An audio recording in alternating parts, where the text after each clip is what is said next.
Carlos Nelson with Cascade Media Group, and tonight we're on our education channel, education slash history. With us knowing this is Black History Month, we have somebody, a special guest that I met maybe 10 years, maybe 12 years ago at the Negro League, uh, Mr. Thabiti Lewis. Thabiti, tell our audience a little bit about yourself. Um, where you work, what you do, and where you're from. Hey, Carlos, good to see you again. Love what you're doing here at Cascade Media. And thank you for having me again. This might be my third appearance, and I just love the fact that you've been pushing this work for over a decade. I am currently a full professor of English at Washington State University, Vancouver, and former Associate Vice Chancellor for Academic Affairs. Did that for about the last 5.5 years. And I'm an author. I like to think a community participant, activist, and scholar. I've written about race and sport and American culture. I write about African American literature, feminism, and Black arts movement. And I made a co-directed, co-produced a film with a colleague, Pavitha Narayanan, around Chicago and the Black arts movement, the 1960s, and working on finishing up a book about that same very topic that'll be published with Northwestern University Press. And so I'm very much interested in producing ideas and work that matters to everybody, matters to Black people, it matters to white people, it matters to any people who are interested in truth and honesty, justice, humanity. That's the work that I do. So, All right. and I'm from St. Louis, You actually. know what? You remind I'm from the you Midwest. sound like with the truth and all of that, the American way. Yeah, well, I like that to be the American way, but we Right. know Well, that I'm saying that's this is what Black we. History Month. That's not the history of America. It's truth, justice, honesty, freedom, unfortunately. And we're living in a time where people are saying that that's illegal to speak, to mention the very things that are documented that have happened. So yeah, that is funny. Truth, So I'm interested truth, justice, now. and not the American way. I'm interested in the program you're talking about out of Chicago. Tell our audience a little bit about that. What they be, The the what program. you're working on in Chicago. Oh, yeah. So we made a documentary film about Chicago and the Black Arts movement, and just looking at the importance of the 1960s, and just a real um, um, I think an important moment in American history, whereby you just had many groups and organizations throughout the country, be it in St. Louis, where I'm from. You had the BAG groups of visual artists, musicians, writers, activists, really producing and promoting Black art in history and culture, whether it was Spirit House and Amiri Baraka out east in Newark, or also his work in Harlem. Harlem.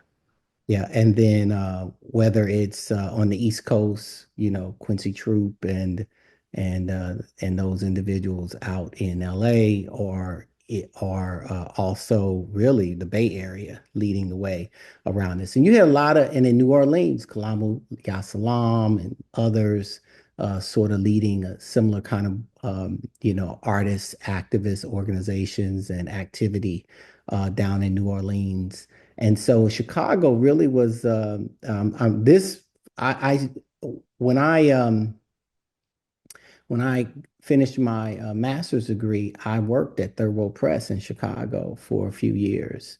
And while I was there, I mean, I was always interested when I was an undergraduate student and even doing my doctorate in English in just the Black arts movement, because I think it was just such an important moment of pushing boundaries and using art to impact people's consciousness. And I was more on the literary side of this as I worked at the World Press with poet and publisher Haki Madhubuti, formerly known as Donnell Lee, but for forever known as Haki Madhubuti. And and as I was in Chicago, I saw this amazing community and was, meeting and was introduced to, got to know people like Gwendolyn Brooks and I, was working with Nikki Mitchell at Third World Press, who is world-renowned flautist, and she was involved in AACM. And so I'm like, wait a minute, there's more going on here. So, you see there's AACM and AfriCobra and Black Publishing, and you got the visual, you have the visual artists and you got the musicians, and then you got this kind of, real serious and sustained Black history thrust amongst the local colleges and people from and this was a really important moment where many activists and artists,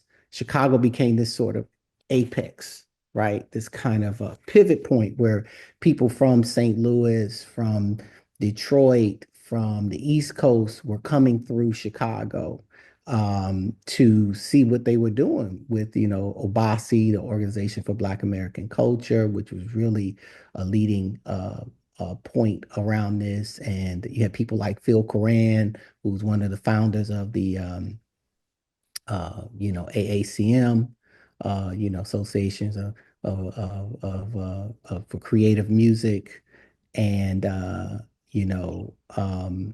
really making a difference and really understanding the importance of self definition and creating cultural institutions that spoke to the artistic creativity of Black people. And they believed in, taking the art to the people, that the art emanates from uh, the people. I mean, look, when we talk about Black culture, it ain't being created amongst the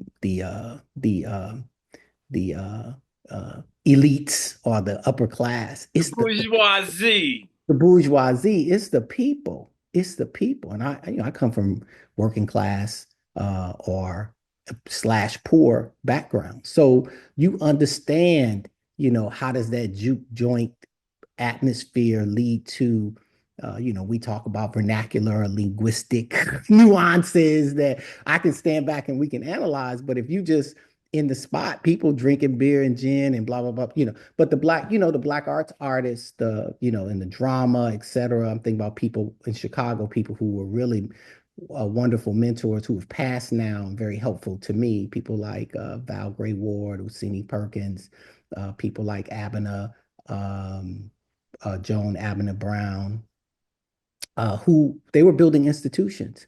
And they were, as Val Gray said, they were taking the monologues and the theater into bars and where the people were, right? They Val at one point had a traveling theater. I mean, traveling like a platform, and she was going around performing in the community in this kind of this vehicle that she created. Let me Uh, interrupt you for a Poets were minute. going into bars and reading poems and interacting with the gang members, and they all believed in Sankofa ideas of, the past looking to to the future, but you must look back to move toward the future. So you always had these individuals.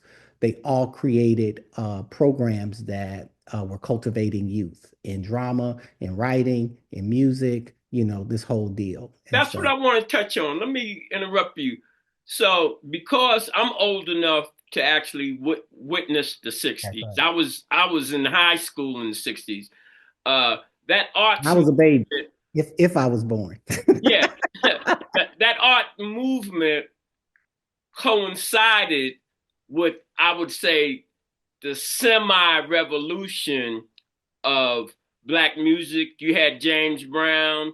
You had all of these different black artists speaking on our blackness, and from the artists, whether it was painting or whether it was poetry, or it was explosion. I would say almost a renaissance for uh, black people coming out of, really, the '60s was used just halfway out of slavery, for real, far as I'm concerned, and to be able to express ourselves. No, you're right. That's 100 years later, right? Of official, emancipation. Yeah. So go ahead. Yeah. Yeah. And so some of the things and some of the names that you mentioned, uh, I've had problems pronouncing some of those names, but they were very familiar.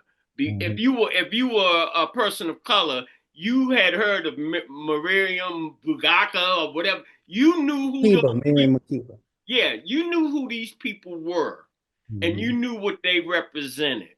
And I don't feel now in 2020. I say if you 50 years old, you really come from a privileged generation, and you have no idea. You think you have an idea what it was like uh, to be in chains and uh, to be a slave. And my generation is just one generation away from that. And we witness beatings, dogs, and all these different things. And you have a total different outlook on something like that when you experience these things versus when you read about them. And as far as I'm concerned, like the current leadership that are 50 and under, they've never experienced any of that. And I don't feel that all of the sacrifices that these individuals made with their careers, their lives, their families, to express some thoughts that weren't popular, uh, I don't feel the current generation really appreciates that. Uh, and I think we had a semi plan uh, back in the '60s that incorporated the community. And like yourself, most of us have come from meager existences and have a real close tie to our culture, our music, our Yeah. art. Carlos, I think it's I'm not gonna say it's simple, but there is an important component.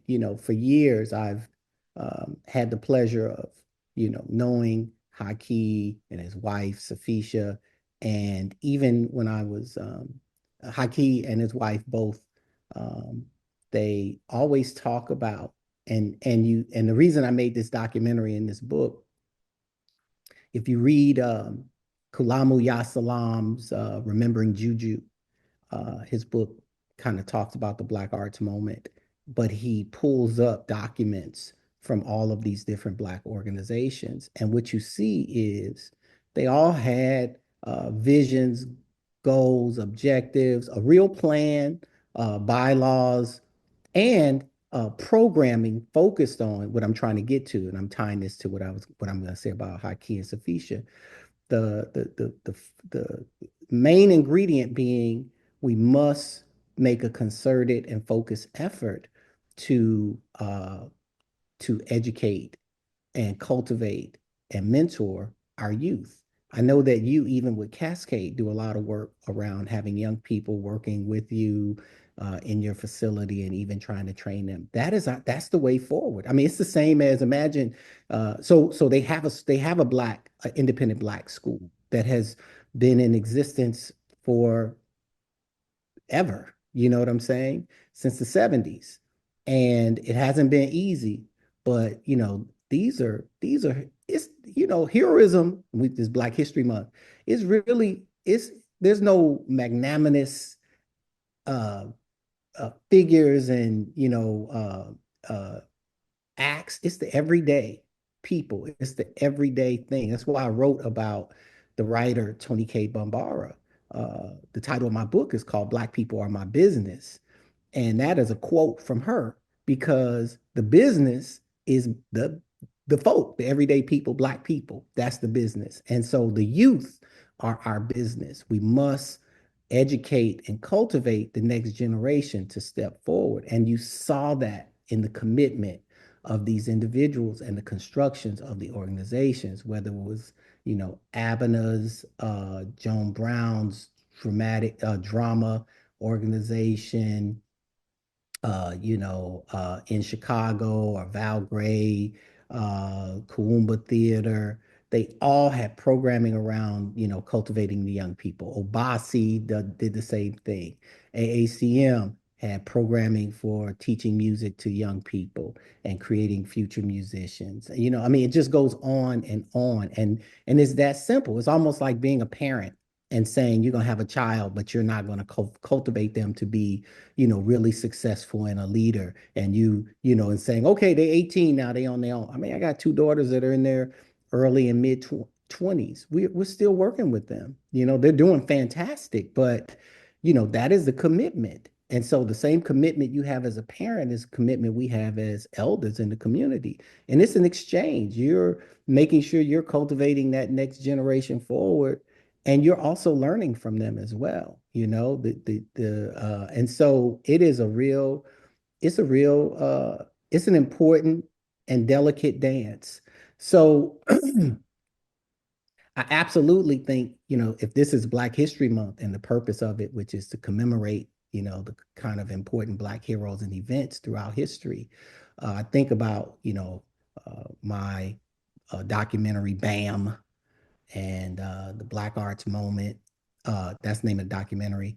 And then or even my book, Black People Are My Business, and Toni Cade, that focuses on the writer Toni Cade Bambara, or even the ballers of the new school, Thing. race and sport. Huh? What was Tony's theme? What was she all about? You've Her mentioned thing her like was three she times. has a quote. She says, "I am very clear that I'm a feminist, black feminist, and a black nationalist." And she had Marxist ideas as well. And her focus was how do we literally move towards liberation, And so my book, the subtitle is Toni Cade Bambara's Practices of Liberation.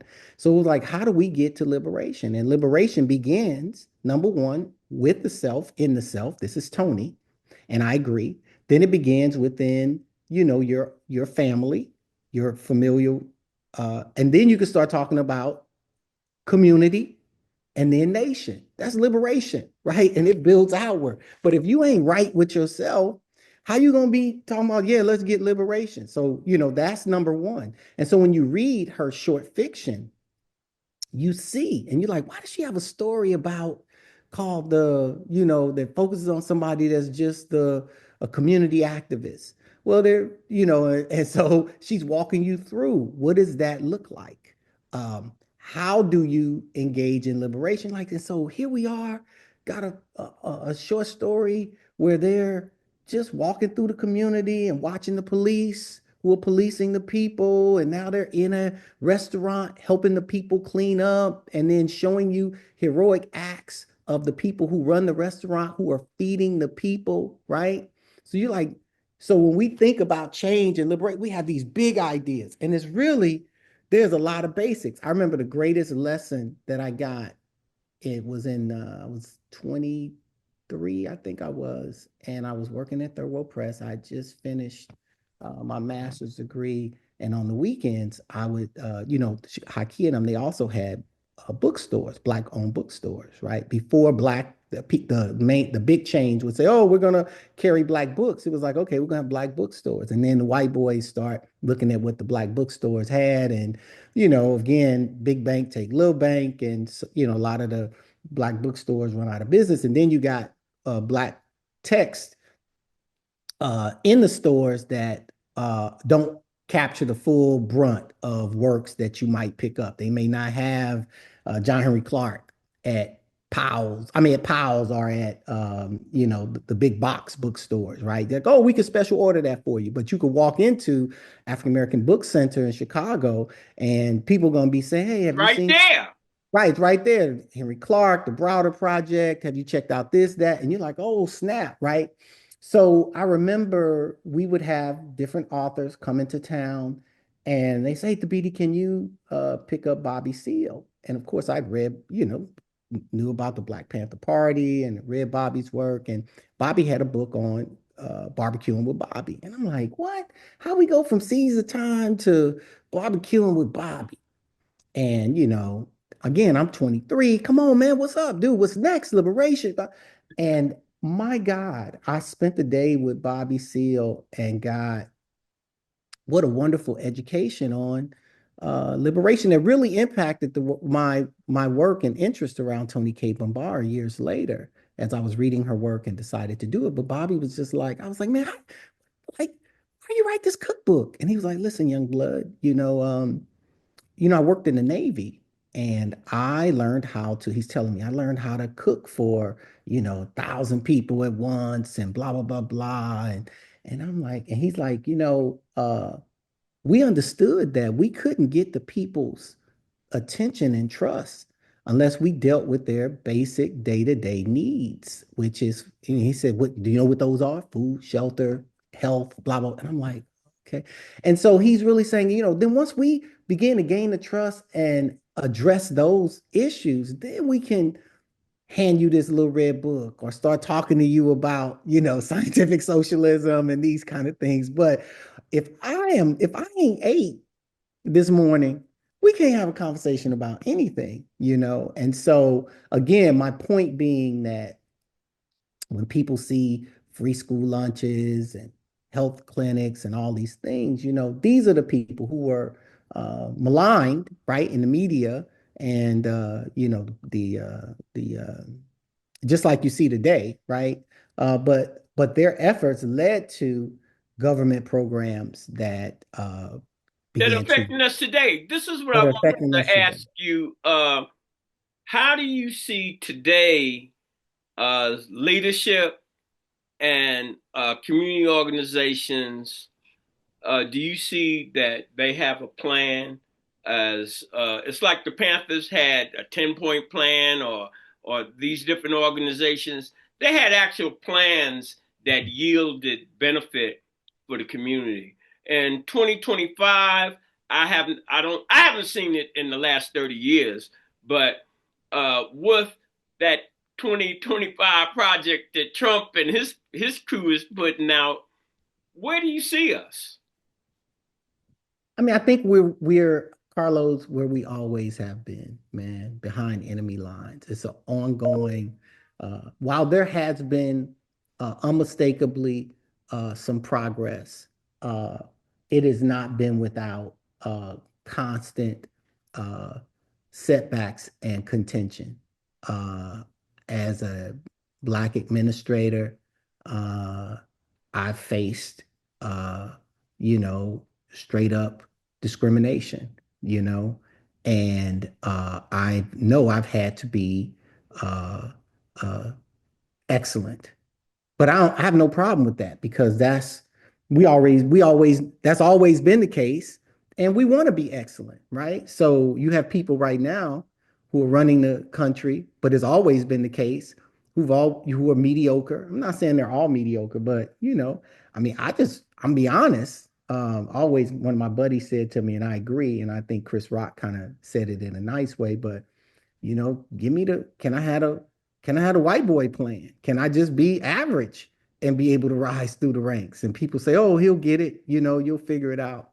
And somebody would go, "Oh, I can't believe Thabiti's saying that," but I think the record will authenticate that. So I think that we've always faced these sort of unrealistic and extreme opticals.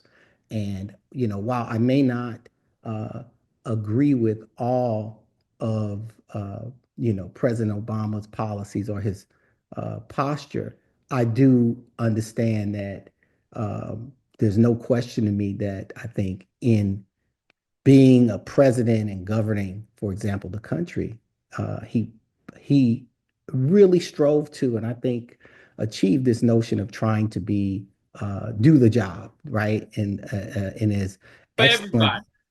for everybody, right? And the Which, black community, they somewhat expected a yeah. little more, but not, Well, I mean, gotta look, understand you what don't get y'all, to that position if you're yeah. going to say, let me really, kind of create even more equity because that's the vetting. We want to make sure that, you're not going to do too much. And he's like, okay, I'm going to do the job. But no one has ever tried to do the job, right? Like you see right now is a great example.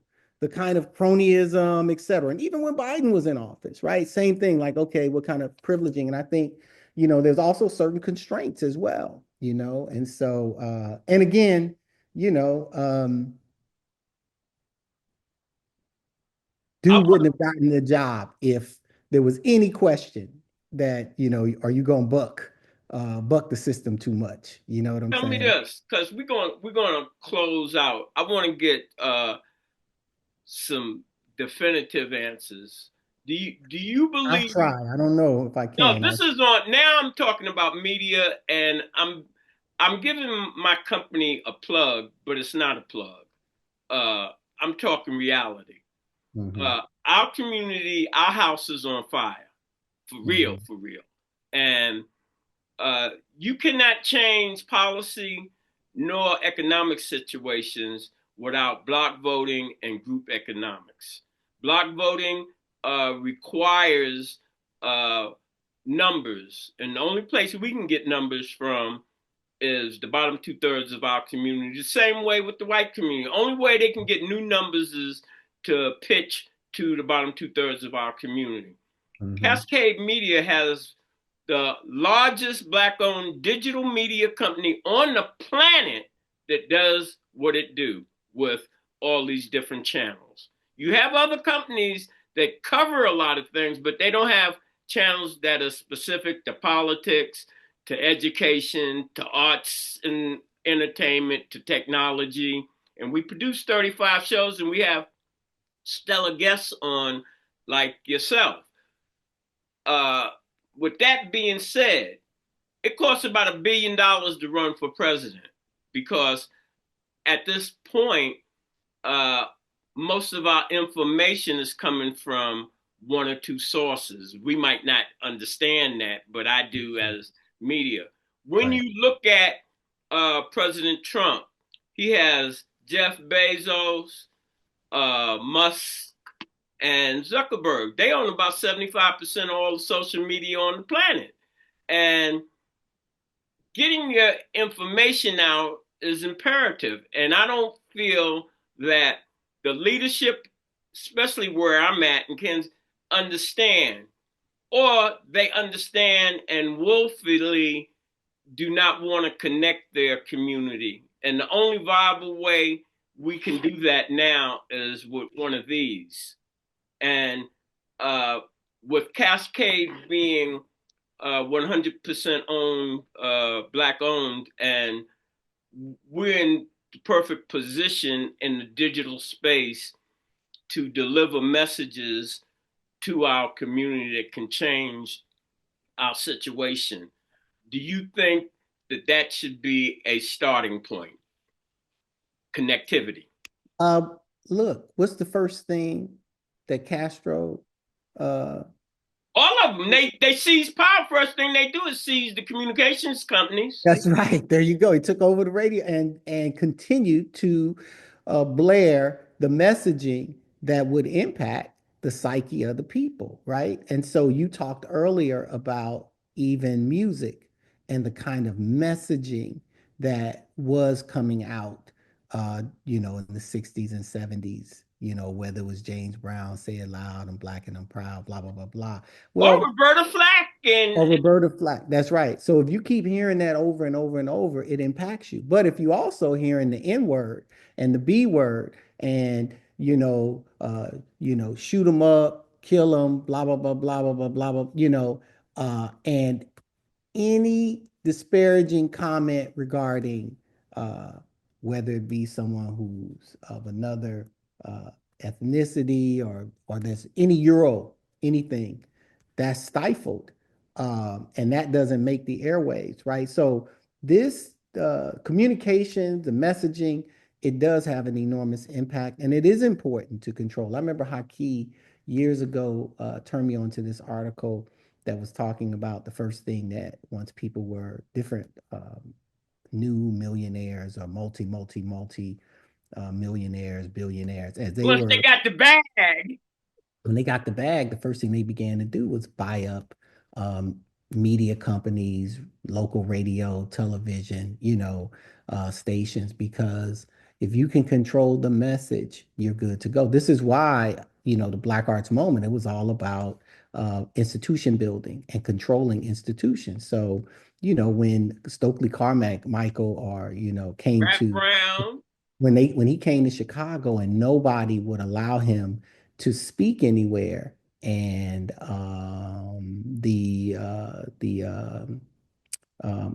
my man, I'm sorry, Carlos, I have a lot of names in my head, but when the Afro Arts Theater uh, had a facility that they controlled, they said, okay, you can come and speak here. And then, after that, all kind of irregularities and people came to, find different violations to shut them down. But so they understood the importance of controlling those institutions. So Third World Press, you can write a book about Israel and Gaza because you own the press. You know what I'm saying? No one can stop that from happening. And you can talk about you can actually critique Zionism and look at global politics in ways in which people will go, oh no, you can't do that. And we're gonna shut this down. So That's yes, what I say. I say, well, shut me down if you can. yeah, that's right. That's right. Because uh And you hit something important. There's a two-thirds of a populace that you have to keep in mind. What is of interest to that two-thirds, and unfortunately, that two-thirds is feeling extreme oppression and also a disconnect from access to opportunity. So they are feeling, nihilism or hopelessness. And so we have to really think about and how do you address that reality. But that is that's the population. If you could get that two-thirds, like you said, how do you win an election? Speak to and get the support of that two-thirds, and people have to be educated. There's no group that is more of a at a threat, I think, than Black people and other people of color. Education has been our that's been North our come Star. up.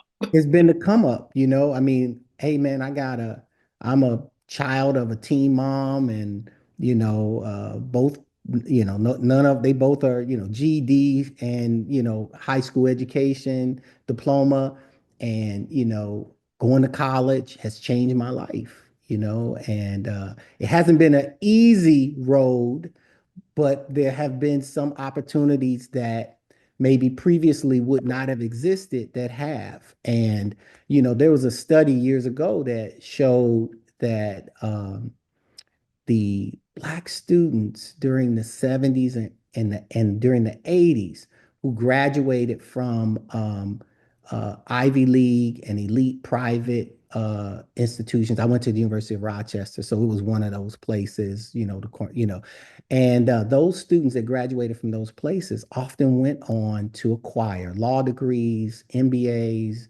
MDs, JDs. And so the response to that data was, okay, mission accomplished instead of, okay, let's keep doing this for another 100 years and see how do we, rebalance the paradigm. But we all know that the best people are not we aren't encountering the smartest and best and brightest, and can we get people to get an opportunity? It's like the Negro Leagues, right? That's where we met. You know, we know when you go to the quote unquote baseball Hall of Fame, um, there's asterisks next to everybody pre 1970. You know what I'm saying? Because, man, if you didn't compete against the best, we don't know. We don't know what you about. If you only played against, Pee Wee League or second tier because they wouldn't let, the other Players players in. who were better, how can you even stand there with any dignity and actually say, these are Hall of Famers? And so we don't have a cure for cancer. We don't have the best whatever, because everybody's not getting opportunity. And so I believe I'm as much a proponent for I'm not a proponent. I'm as much against racial discrimination as I am against patriarchy and misogyny, because if you believe that somebody is supposed to be in a position because of their race or because of their gender, you're gonna fail. Carlos, that's like we got a basketball team, and because you the oldest in the neighborhood, you gotta be the person taking the bulk of the shots and you gotta start. But you're not the best player. I mean, that's ridiculous. You'll never win a Well, championship. I like to, because we're getting ready to close out. I want the audience to think about this. These are facts. And I want all people of different colors to think about this, coming from Mr. Nelson. All life started in Africa. Yeah. And if the black man didn't walk out of Africa, you would not exist. Look at that. Whether you Asian, European, or whatever, your homeland is Africa. And whatever color you are African in my eyesight. And so this racism, colorism, and all of that, there's only one human race. And they all come from the motherland, Africa. That is empirical scientific data. That's not the Bible. That's not any of these absurd where we come from. It has been proven we come from Africa, and no Europeans, no Asians originated there. And Carlos, of course, in the current policies or statements, that which is false, but people are being prohibited in schools from teaching or promoting ideas about race or racial history or any of that. Like you say, like this is factual. That's deemed unacceptable. That they deem unacceptable. And so that's really problematic. And